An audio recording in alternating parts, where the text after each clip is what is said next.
Well, ladies and gentlemen, welcome back to another episode of AutoCentral, South Africa's #1 motoring podcast. My name is George Mienie, and as usual, joined by Wandile Sishi. How's it, Wandile? Not too bad. Not too bad in the house again. I should start saying in the studio, because I used to say that when I was at home. At home. Well, I suppose in the house is a thing. Still applicable. Still, yeah, people say it. You know, Elvis just left the building. Oh, not house.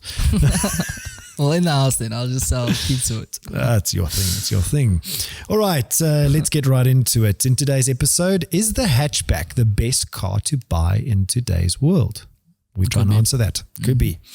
Later in the episode, we review and have in studio a hatchback you may have written off, the Opel Corsa. Yeah, stunner. I'm actually a big fan, but we'll see. I remember, purple Corsas with fancy wheels, which look like a bubble. Now it looks like doesn't quite look like the bubble. No. And then obviously later on we answer 3 burning motoring questions from our Ask AutoTrader platform. So let's get right into it. Wendy, where can listeners find the show? So you can find the show every single Monday morning at 9 a.m. on cliffcentral.com, but you're limited to audio then. But if you want to see our faces, you can also find us on the AutoTrader SA YouTube channel. But if you prefer to just listen at convenience, you can also find us on Spotify, iTunes Music, any sort of streaming platform where they have podcasts. And don't forget to like, subscribe, and comment on our YouTube feed. Yes, please. We want to know your opinions. We want to know, situations, stories, scenarios that you've been in that resonate with what we're talking about. Definitely. So today's episode is called the Hatchback episode. Why you should not write off the hatchback. Or maybe should. Or maybe should. Yeah. You decide. Exactly. The hatchback is more popular than ever. Especially in South Africa. Yeah. Not only are they visually appealing, but they are very eco-friendly as well and fuel efficient. I think we've kind of, when we're looking at the crossover episode, that's something that stood out, is that hatchbacks can be very fuel efficient. I mean, their drag coefficient is probably less than not a brick. And recent models show that they have enough space suitable for a family of 4. Hatchbacks are also versatile and will suit most people's day-to-day needs. So in today's hatchback episode, we unpack the reasons to consider the hatchback or not when buying a new or used car, and discuss if we should write off this legendary body type. So, Wendy, your opinion? So I think why would you want to write off something that kind of works? And I think people who are in the market to buy a hatchback are looking for primarily 2.5 things, or 2.5 things. 2.5 things, or 2 things which are really important, and the 5th one, which is definitely a plus, which would be 5th one. Well, the half. The half. Yeah, the 0.5. I'm just kidding. Which would be price, function, and lastly, fun. A lot of people who buy hatchbacks want something that's kind of, nippy, zippy, and it's not just a chore of driving, but can give you some sort of excitement as well. Some sort of driving pleasure. Yeah. What about you? What's your I've always loved the hatchback. Yeah. My favorite hatchback will always be the GTI. The Golf GTI. I think in South Africa, not the Polo GTI. Polo GTI, it's a little bit of a small hatch. I prefer the Golf GTI. And I owned one. So I had the Jumbo Golf, if you remember them. Yeah. the Citi Golf was also I had a Citi Golf. It was one of my first cars. I think that's the one that really puts, in South Africa especially, a lot of people's entry car was the Citi Golf. It did absolutely everything you ever required. Exactly. Before that, we had the Opel Kadett. The Superboss. Superboss. Remember the Superboss? Yeah, another South African classic, which is also a hatch, which did amazing things in the racing circuits in South Africa and around the world. So South Africans have always kind of loved hatchbacks. They've always been a huge part of our sort of, our culture. Yeah. And I don't think we can just write them off. No, I don't think they're going anywhere anytime soon. If anything, the sedan will go first. But where does the first modern hatchback come from? And it's apparently the 1965 Renault 16. Yeah. If you have a look at this car, I wonder if the 1965 Renault 16 isn't more of the station wagon. Yeah, it's kind of the first, it's considered the first modern hatch. I think it's very important to kind of highlight that. There were hatches before that, technically. The station wagon. The station estate kind of looking more hatches, which were a lot bigger, a lot chunkier. But what happened in France is that Renault or the French markets required a vehicle in the mid-market range, which was entry level, which could fit in French roads, which was quick, which was, could carry a family, something that just kind of ticked all the boxes essentially. And the hatchback was a solution to that, to the 1965 Renault 16 specifically. Well, I suppose if you do go and have a look at station wagon versus hatchback, you will see that the station wagon actually dates back to 1922. Yeah, and it's more and it's boxier. It's quite a lot boxier, and I think bigger than the hatchback. Hatchback is more compact, right? So the humble hatchback has its beginnings in 1965, as Wandile put it, and it's got it can lug loads, it can be stylish at the same time, it can carry passengers, and most hatches you can flip the seats down. You could, and I think like the fact that you can get the configuration in either like a 3-door or a 5-door, depending on the size of your family, depending on what you want to do with it. If you want more fun, less space, then the 3-door would kind of be your solution to that. But if you have a family, then just get the 5-door. 5-door hatch. So it serves both purposes, or serves all the purposes as well. Well, in recent years, SUVs, crossovers, and sedans, and predominantly in South Africa now, bakkies have overtaken hatches, right? They have, yeah. And you can decide how you feel about that. Personally, I think it makes a lot of sense. But hatches could still be the Trojan horse, right? They could. Yeah. They really, really could. I think I, for one, actually had written off the hatchback. I thought it was because the crossover's there. Because the crossover's there. I think there's just better options, but at the same time, the hatchback does everything that you kind of require on the South African roads, at least. Unless you're towing something, or you're a farmer, or you need something that's like big. I think it's still very, very relevant. Well, in our latest 2020 AutoTrader biannual report, not the latest one, previous to the latest one, the 2020 biannual report, our data revealed that you can get the best value from hatchbacks on average. You can get the newest model at the cheapest price point with the lowest mileage versus other body types. So that should tell you that if you want really good value for money in a car, hatchbacks are potentially the thing to go for. Yeah. Hatchbacks, what the other body types do is they sacrifice something to get really good at something else. And I think the hatchbacks kind of leveled the field with the basis of trying to keep that price down. And I would argue, I don't know for a fact, but I would argue that the hatchback's appreciation, just because of the value that it offers, would be a lot better than the other body types. So tell me, Wandile, 10 reasons that people should consider the hatchback. Oh man, I could give you 20, but the first one is size can be deceiving. A lot of hatches today aren't the small things or the Renault 16 that they used to be. I mean, the car that we have in studio today, when you think about Opel Corsa, for me, I think about the Corsa Lite, which is a very small car, fantastic car, but now they're just a lot bigger. Not a lot bigger, but they're considerably this bigger. Corsa is a lot bigger than its predecessor. Definitely. I remember that bubble. The bubble was small. Yeah. Especially the boot. So the boot was sacrificed. Yeah, definitely. But it's not huge. It's just more practical.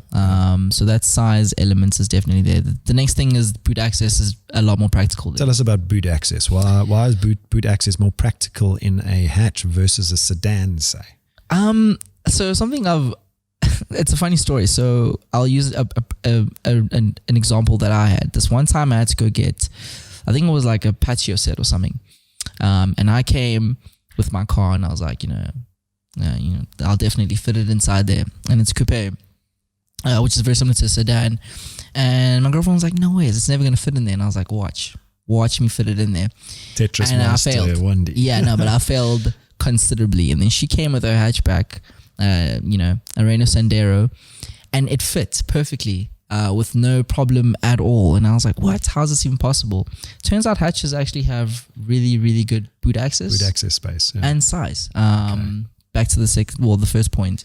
The boot and the sizes is definitely there, which is better than some body types. Well, tell us about the cool factor. I mean, I think cool factor is GTI. Definitely. The Kadett, Superboss again. There's so many hatches. I mean, one of the highest ranked cars on the leaderboard is a AMG A35, right? Yeah, beautiful Hatchback car. as well. Hatchbacks are cool. They're just cool, whether you like it or not. They're cool. Well, they've become cool because I think the hot hatch gave them the cool factor. Definitely. It's, definitely. turbocharged, Yeah. 0 to 100 in what I think 6 seconds. Yeah, or under 6 seconds. But watch the electric vehicles. It's going to be 0 to 100 in more than half of 6 seconds. definitely. The fourth point is affordability. So hatchbacks, specifically in South Africa, are considerably a bit cheaper on average to buy. Well, we just said it's the best price point for the value you get. Exactly. Yeah. Whereas we were kind of doing research and we found that in other regions not the case, such as in America, where sedans, because of economies of scale, sedans are a little bit cheaper. But for the most part, sedans are cheaper in America because they sell more sedans than hatches. In South Africa, it's the other way around. We sell more hatches than sedans. Yeah. So it's the economies of scale. It's cheaper to just produce more than less. Yeah. Easy parking. Easy parking and easy maneuverability. I think that's a huge thing, which hatchbacks have over anything else. Like I said, in France, when they created the first modern hatch, French roads are a bit smaller, so they need something that can kind of... French people are smaller. No, the roads were a bit tighter, yeah. So they need... I thought you said French people are a bit smaller. Please, I'm going to get shots. So, it kind of helps with those sort of... moving around the city, if that makes sense.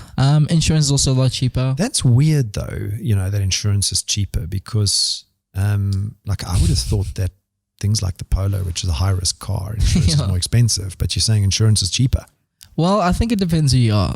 Insurance at the end of the day is very dependent on the driver. The same insurance I have, if we have the same car, I don't think I'm going to get the same insurance premium as another person. Yeah. True. Yeah. So I think it's relative, but just by the fact of the price points of the vehicle, it's going to be a lot cheaper than... And it's versatile. Bucky, yeah. Definitely super versatile, super practical. It's not this tiny thing that we used to think... Like the old Corsa. Hatches were. Yeah. I'm convincing myself, actually. I'm actually falling in love with the hatchback. Well, hatches have all of the advanced technology. And I know you have an opinion about this advanced technology, and maybe this is what's killing it. I think that's potentially one of the biggest problems with the hatchback in South Africa. My idea of a hatchback was an entry-level car, which I can make cool. I can get my own sort of equipment to it. I can personalize it. But now these hatchbacks are coming with some of the more advanced technology. Not advanced, don't we want those advanced features into the... We definitely do as stock, but they're really expensive. They bring the price of the vehicle up, and I think that could potentially be the big factor or problem with hatchbacks today. So I suppose in reality, hatch has size and capability. Yeah. It's always limited to the fact that it's not the most practical and spacious body type. Yeah. But it has size and capability. Definitely. And whether you like it or not, sometimes the SUV, crossover, and even the sedans can do more in their own right for specific things, but maybe the hatch is the best all-rounder. Definitely. But something that we were saying earlier is that the hatchback's kind of the jack of all trades, but the master of none of those things, so... Hatchback, the jack of all trades and the master of none. Absolutely love it. So you decide, you got a leg up on the price. It's good value for money. And in South Africa, price is a big factor when it comes to cars because of our import taxes and lack of incentives. So chances are hatch is going nowhere in this country. Probably not anytime soon.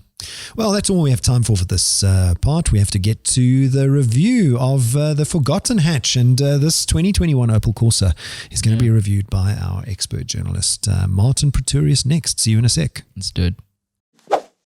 Welcome back, ladies and gentlemen, and we have in studio with us none other than our expert journalist, Martin Pretorius. Welcome, Martin. Hello, George. Thank you very much for having me back. Good. And we're going to review the 2021 Opel Corsa, which is standing in the studio with us. Beautiful car, nice color.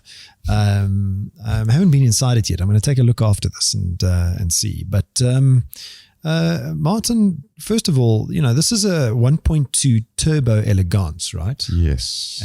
So it's interesting that little engine, turbocharged, which probably makes it fuel efficient. Is it fast?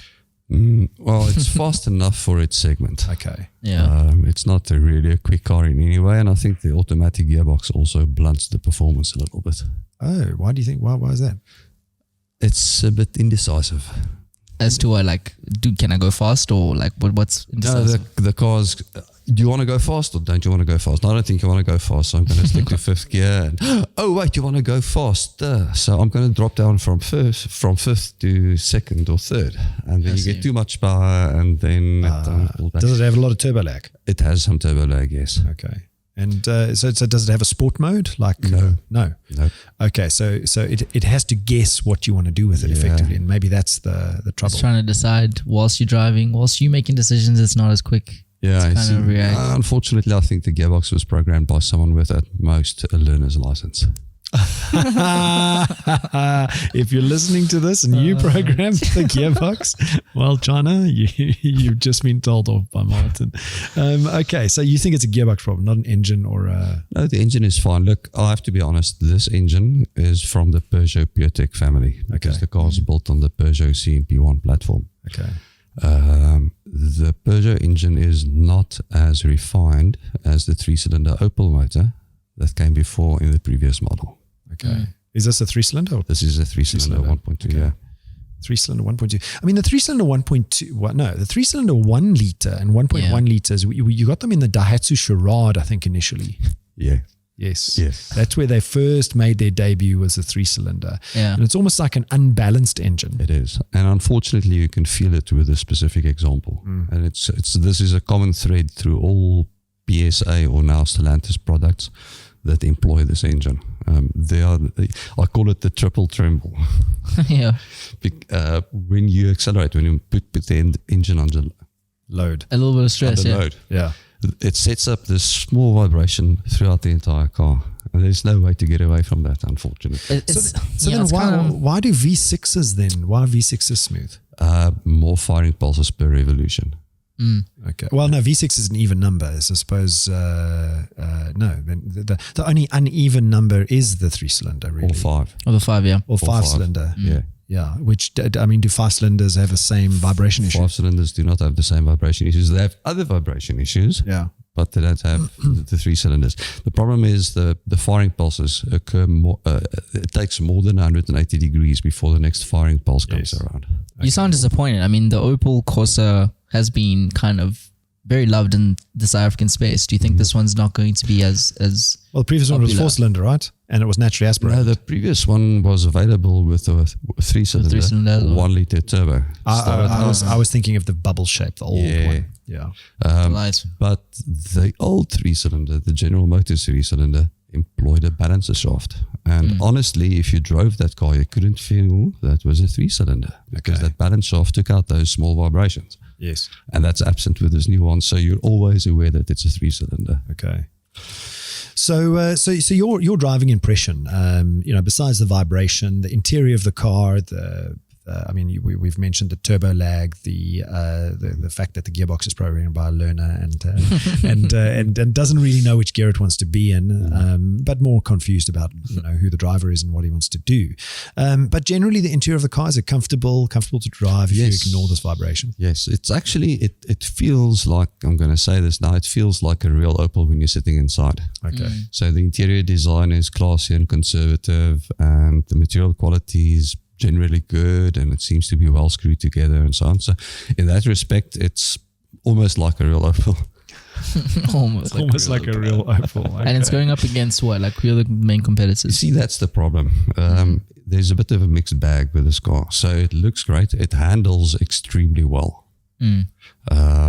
It's well made, it's well equipped and everything, but it's about 20,000 rands too expensive. What does it go for? 378,000. So you would say a 350 is a better price point. 350 is a better price point. And the problem is you can get a Polo 1 liter turbo. Yeah. That's the problem. That's a big problem. Highline DSG for 20 grand less. That's where your 20 grand comes from. You can get a Ford Fiesta titanium auto for about 8 grand less. Okay. And feature for feature? Feature for feature, I think it's pretty much on par with those two opponents. At different price points. But at too high. So what? What do you think makes the price point of this different. car at 370? I'd say import taxes. So now we're getting to the real deal, It's which always is, import taxes. government, please, import taxes. You can see it here. This car is probably So decent. it's a decent car in a category that is overpriced. Yeah. And the only reason it's overpriced is because our import taxes are too high. 18% plus on a car like this to get it into the country. Now you can imagine, like if you took 370 less, call it after ad valorem tax 20 odd percent. Let's call it 20% for sake of conservative, and so my brain can do the maths. You're looking at a good 60 grand off this car just from import taxes. In which case, that car would make a lot more sense. Are we going to get a Corsa Light version of this, or is this just the... Well, this is the high spec version. There are 2 trim levels below this, but they use the 1.2 litre engine without a turbo. And if it's not very fast here with a turbo, I think the non-turbo version should probably be a bit of a slug. I suppose up here in Johannesburg, that's going to be the case always. Yes. Yeah, exactly. Everyone's always trying to race a hatch. It goes back to our points. Well, it's hot hatch. Hot hatch is the thing. You know what I mean? Yeah. Well, at least this particular car isn't kitted out with a black roof and the fancy 17-inch alloys and things that actually make it look extra sporty. Yes. Because it kind of looks sporty as it is on its own. Yeah. And when you deck it out with all those other things, it looks a lot more aggressive. So it writes checks that the performance just can't cash. I love it. Absolutely love it. It's, master, what did you say? Jack of all trades. Jack of all trades, master of none, yeah. Interesting stuff. Yeah. All right. So, Martin, your score out of 10 for the Opel Corsa 1.2 Turbo Elegance. Okay. Even in spite of all its strong suits, I would still pull it back to at most 6.5 out of 10. 6.5 out of 10. All right. The last car that gets 6.5 was the Mercedes-Benz GLA. Not really in its category, and that was reviewed by Sean Nurse. So 6.5. Other cars that have got close, which is 7, have been the Subaru Forester, VW Amarok, VW Caravelle, GWMP series. So this is kind of on the lower end of the spectrum. We did have the Vitara Brezza, which got a 9 though. So I mean, But that's because the Vitara Brezza is priced appropriately for its segment. Okay. So is your score because of price? This car is not special enough to justify the price premium. Okay, and hence the 6.5. So let's say for argument's sake, we got somewhere with the government and the import taxes in the country, and this car came down by 20, 30, 40 grand. Yeah. Well, would your score change? My score would definitely change. I'd take it up to probably an 8. There we go. All right. If it were reasonably priced. You see, there's another issue. In its category, its opponents offer a lot better after-sales packages. So the service plan on this car runs for 3 years or 45,000 Ks, and that's in an arena where cars have service plans for 3 years or 80 or 90,000 Most people Ks. are doing those kinds of mileages in 18 months. So your plan runs out because of mileage, not because of time. So within 2 years. It's like the car is 99% right there, but they forgot to finish the project. Writes checks that can't cash. Love it. Okay, well, there we go, ladies and gentlemen. Thank you very much to our expert journalist, Martin Pretorius, for coming in and reviewing the 2021 Opel Corsa 1.2 Turbo Elegance, standing in the studio with us. And we'll be back for our Ask AutoTrader segment. Thank you for coming in, Martin. Thank you, Thanks, George. Martin. See you later. All right, ladies and gentlemen, welcome back. And that was the Opel Corsa 1.2 Turbo Elegance 2021 model reviewed by Martin Pretorius. I think a nice enough car. Maybe as Martin puts it, the import taxes are causing the price to be a little bit higher than it should be. But if you want to go and read about this Corsa or most other cars, as a matter of fact, go onto our platform, AutoTrader.co.za, go to the news and review section, and you'll read all and everything that our expert journalists have to say, their opinions, recommendations, and they get to luckily test drive these cars all the time. So their job comes through in their opinions. But it's time for our Ask AutoTrader Fitbit. And everyday people send AutoTrader motoring-related questions about all things car buying and selling. So now Wandile and I will attempt to answer 3 of these. And Wandile, what's the first question? Yeah, it's interesting this week. The first one's coming from Mark. And Mark has asked, can I buy a car in South Africa if I'm Canadian? He also added that he has a house in South Africa, doesn't have a tax number or a South African ID, has a Canadian passport but an address in South Africa, and also wants to know if he can also insure it. Well, Mark, I think it's a bit murky. Yeah. I think that given the fact that you're not a resident, don't have a South African passport, or not a South African passport, ID number. ID number, might make it more difficult. It's not impossible, but you'd have to jump through a few hoops, especially if you want to get finance. Yeah. The South African banks may not finance the car, depending on, you need a credit record in South Africa. You need to have income proof. You need to be able to prove affordability. Yeah. Those things become increasingly difficult if you're not a resident or a citizen in South Africa, for that matter. So what if they're paying cash? Well, I suppose you could buy the car if you're paying cash. Yeah. I don't think anything will stand in your way. To get the car registered in your name, though, you might have to jump through a few hoops again. But it becomes increasingly difficult if you're going to finance the car. So good question, Mark. Unfortunately, you do have a house in South Africa, right? So some of those. Some of those hurdles, exactly. Kind of off, he may have had to prove a couple of things by virtue of the fact of owning a house in South Africa. So the banks already know Mark, which or the country already knows Mark. So chances are I'd be able to get the car. Sounds good. Next question comes from Marian. Why do these new compact SUVs not have the ability to tow a trailer? Have checked Brezza as well as the new Magnite, and both don't have towing. Well, Marian, I think unfortunately some cars are just not certified to tow. I actually didn't know that. So simple. That was news to me. Yeah, I mean, you see these funny YouTube videos where people hook things on the back of a car that's not capable of towing, and the back end just kind of breaks right off. Yeah. I don't know if you've seen those funny videos. I have, but I mean, I always kind of assumed that cars can tow to a certain limit, and if you exceed them, that's where the issues kind of come in. Well, what if that limit is 0? So the design specifications for those two cars unfortunately don't allow for towing, and the main reason is because the rear floor structures are being optimized for weight and space. So therefore, there's nothing really. They're not as strong as other cars designed for towing. Most cars from India. Because India isn't a country that towing. I don't think towing is a big thing there, but I might be wrong. And the Toyota Etios is another example. Yeah, they're just not kind of the market isn't designed for that. So they just don't add that. If you want a car that can tow, go to Japanese or the European makes. Yeah, and you'll probably be able to tow. Next question. The final question comes from Annie, who's asking, "Can I buy a car if I earn 5,500 Rand a month?"